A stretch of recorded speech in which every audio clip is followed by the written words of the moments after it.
పిల్లలు అందరు బాగున్నారా? ఈరోజు మనము కొన్ని ఇంగ్లీష్ లో పదాలు నేర్చుకుందాం, సరేనా?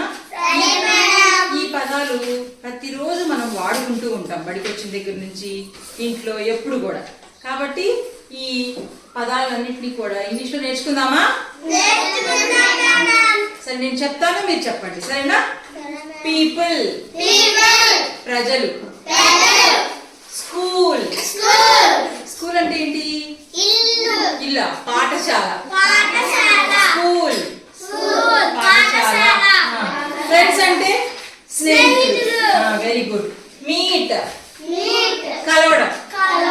ప్లే అంటే వెరీ గుడ్, ఆడడం.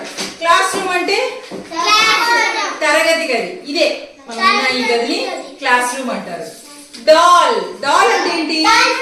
బొమ్మ. వెరీ గుడ్, డాల్ అంటే బొమ్మ. సే అంటే చెప్పడం. ఇప్పుడు నేను మీతో చెప్తున్నాను కదా, సే చెప్పడం. వే దారి. మనం ఇంటికి వెళ్తాం కదా, దాన్ని వే అంటాం అన్నమాట, దారి అంటాం. స్లేట్ అంటే పలక. Very good. షార్ప్నర్ అంటే తెలుసా తెలుగులో? షార్ప్నర్. ఏం చేస్తాం? పెన్సిల్ చెక్కుతుంది కదా, అందుకని ఆ పెన్సిల్ చెక్కే దాన్ని మనం ఏమంటామంటే షార్పెనర్ అంటాం. అవుల్ తెలుసా మీకు? గుడ్లగూబ. ఇంత పళ్ళు ఉంటాయి కదా, తిరిగిద్ది కదా, నైట్ పూట ఇళ్ళ మీదకి వచ్చేస్తుంది కదా, గుడ్లు కూడా పెడుతుంది కదా. అవుల్ అంటే గుడ్లగూబ. విండో అంటే ఏంటి? కిటికీని విండో అంటారు. లైబ్రరీ అంటే బుక్స్ అన్ని చూడండి మనం ఒక చోట పెట్టుకున్నాం కదా, దాన్ని లైబ్రరీ అంటారు. లైబ్రరీ అంటే గ్రంథాలయం. లైబ్రరీ గ్రంథాలయం. ప్లే గ్రౌండ్ ఆట స్థలం. మనము ఆడుకుంటాం కదా సాయంత్రం పూట బడైపోయినాక, దాన్ని ప్లే గ్రౌండ్ అంటారు. ఓకేనా? షూస్ మీరు కాళ్ళకి వేసుకుంటున్నారు కదా, బూట్లు. షూస్ ని తెలుగులో ఏమంటారు? బూట్లు అంటారు. ఇరేజర్ అంటే రబ్బర్. తుడిపేదాన్ని రబ్బర్ అంటారు కదా, ఇరేజర్. పెన్సిల్. ఇప్పుడు మళ్ళా నేను ఒకసారి చెప్తాను, అంత పలకండి అమ్మా.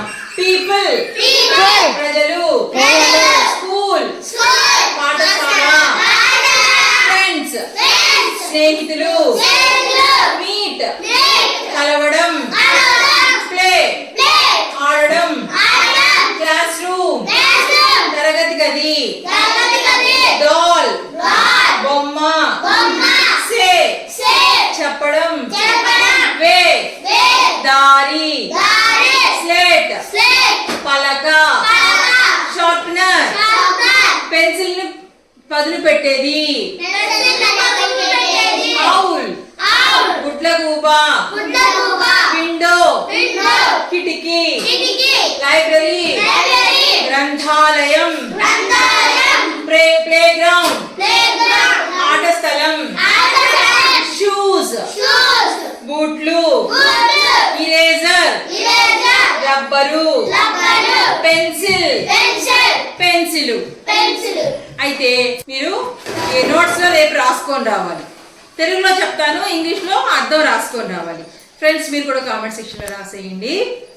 బొమ్మని ఇంగ్లీష్ లో ఏమంటారో కామెంట్ సెక్షన్ లో రాసేయండి. పిల్లలు, మీరు కూడా బొమ్మని ఇంగ్లీష్ లో ఏమంటారో నోట్స్ రాసి రేపు తీసుకోండి. ఓకేనా?